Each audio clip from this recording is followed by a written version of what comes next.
Hi guys, ये हमारे Pondicherry trip का एक छोटा सा क्लिप है। आइए हमारे साथ हमारे इस छोटी सी ट्रिप पे चलिए, बहुत मज़ा आएगा आपको। तो वहाँ जाने के लिए हम गुवाहाटी से सबसे पहले गए चेन्नई फ़्लाइट से, जो कि एक 3 आवर्स की फ़्लाइट थी। और सबसे पहले हम गए मरीना बीच चेन्नई में, जो कि क्राउडेड था, गर्मी काफ़ी थी बट फिर भी सुंदर तो बहुत था। और वहाँ का स्ट्रीट फूड, ओहो हो, sea food, fish, prawns, crabs, lobsters, जो बोलो मिलेगा और बहुत टेस्टी मिलेगा। तो हमने ये सब कुछ थोड़ा थोड़ा ट्राई किया और उसके बाद वहाँ से पहुँच गए बाई रोड पौंडीचेरी। पौंडीचेरी में हम सबसे पहले गए फ्रेंच कॉलोनी। ऐसा कहते हैं कि पौंडीचेरी को फ्रेंच लोगों ने बसाया था, तो आपको वहाँ अभी भी वो फ्रेंच मॉन्यूमेंट्स, वो फ्रेंच बिल्डिंग्स, उन कैफ़ेज़, बिस्ट्रोज़, मतलब पूरा फ्रांस वाली फीलिंग देने वाली जगह है। वहाँ के मार्केट्स, वहाँ के लोकल भी कुछ फ्रांस से हैं अभी भी। फिर हम वहाँ से गए प्रोमेनाड बीच, जिसके साइड में आपको वॉल्स पे इतनी खूबसूरत ग्राफिटीज़ मिलेगी जहाँ आप उसके सामने फ़ोटो खिंचाए बिना रह नहीं पाएंगे। हमने भी वही किया। फिर हमने सी साइड ही एक रेस्टोरेंट में लंच किया, जहाँ के बालकनी का व्यू आप देख सकते हैं कितना खूबसूरत है। बहुत ही शांत, बहुत ही क्लीन, बहुत ही सीरीन, बहुत ही पीसफुल, बहुत ही मज़ेदार जगह है। वहाँ जाके दिशानी ने अपनी मासी, मामा, मामी, मम्मा, पापा और सान्विका दीदी के साथ खूब इन्जॉय किया। दोनों बच्चों का ये पहला बीच ट्रिप था। जिशानी थोड़ी सी डरी हुई थी, पहले थोड़ी सी हेजिटेंट थी, फिर धीरे धीरे she gave in, she also chase the waves.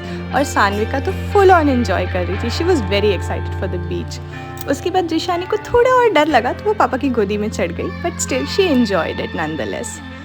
उसके बाद नेक्स्ट डे का ट्रिप हमने प्लान किया। हम गए ऑरोविल आश्रम, जहाँ हमें गर्मी में चलना तो बहुत पड़ा बट बहुत सुंदर थी वो जगह। हर तरफ इतनी ग्रीनरी, इतनी सुंदरता और इतना एनवायरनमेंट फ्रेंडली। वहाँ पे आपको कोई भी फ्यूल ऑपरेटेड व्हीकल नहीं मिलेगा, सिर्फ बैटरी ऑपरेटेड बस है जो वहाँ के स्टाफ के लिए चलती है। और ये पूरा आश्रम सोलर पावर्ड है, सब कुछ सोलर एनर्जी से चलता है।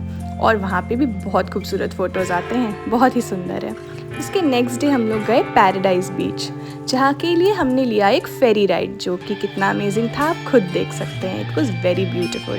हमारे होटल से 10 मिनट पे हमें ये फेरी मिल गई, जो कि अराउंड 25-30 मिनट्स से के लिए हमें ले गई।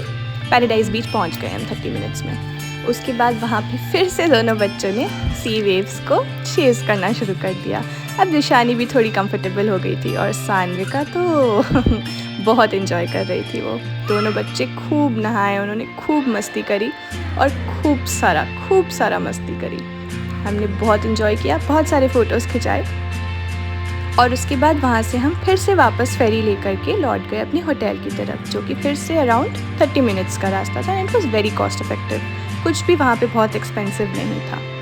उसके बाद हम लोग वहाँ पे इतनी सारी मेमोरीज़ क्रिएट करके रात को हम लोग गए फ्रेंच कॉलोनी एक्सप्लोर करने। रात को French colony is to die for, बहुत सुंदर हो जाता है ये। वहाँ के कैफ़ेज़ और बिस्ट्रोज़ हमने खूब एक्सप्लोर करे।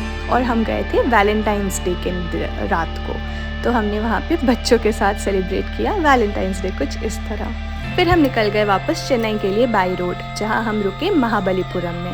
महाबलीपुरम सी शोर में टेम्पल्स हैं, सब स्टोन एक्सकवेटेड है, सब कुछ स्टोन का बना हुआ है। वहाँ के सारे टेम्पल्स, इनफैक्ट वहाँ पे कुछ महाभारता के सीन्स भी डिपिक्ट किए गए हैं, जो कि स्टोन पे ही एक्सकवेट करके बनाए हुए हैं। तो कुछ इस तरह हमारा ये साउथ का छोटा सा ट्रिप हुआ ख़त्म। Bye bye.